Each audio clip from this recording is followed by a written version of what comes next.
Hello, this is Dr. Denise Zeynep Leuenberger. And I'm Christopher McMillan.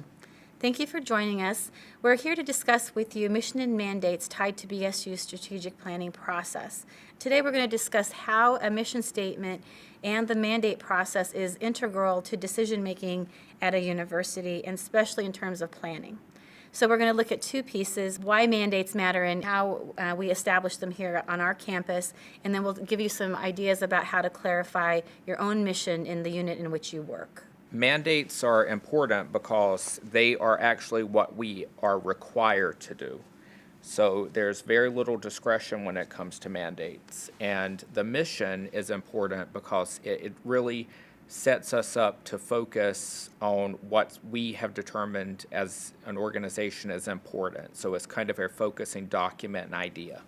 As Chris mentioned, it's important that you pay attention to mandates as central, and we're going to talk a little bit about some examples of mandates as we go forward. Mandate examples are laws and codes. Laws and codes are what we're required to do under certain legislation, such as Title IX, and we really have to build this into any organizational plan that we introduce. Also very important at BSU are accreditation, licensure, training, and certification processes as well. And so these are the kinds of mandates that are the baseline for decision making. So if we don't pay attention to these and have resources available to make sure we're meeting the needs of these requirements, then we really can't move forward with the rest of the creativity with planning that we need to move forward with. And so really all of the outcomes tied to mission need to have first considered what are the mandates that we have to live with.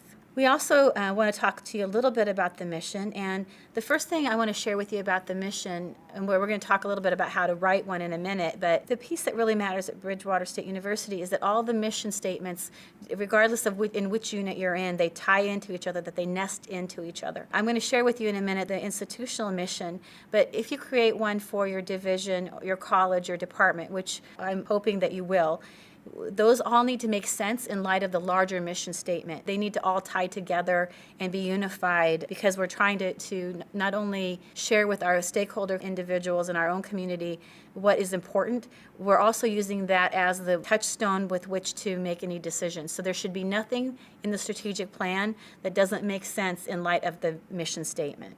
And the mission should also be clear and concise. And it may seem counterintuitive, but your mission statement should be rather short and to the point.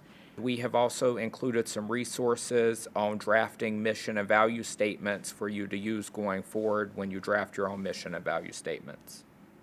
The next set of slides are available to you as the mission, vision, and the goals for our institution. I'm not going to read through all of these, but I wanted to share these with you. They're called draft all the way up to the point where our Board of Trustees will formally approve them in June. But at this point, our initial decision makers have established these as our guiding documents moving forward in those terms. And those are available for you to review as you go forward. Chris and I want to thank you for your time with us, and we'll look forward to working with you on the strategic planning process.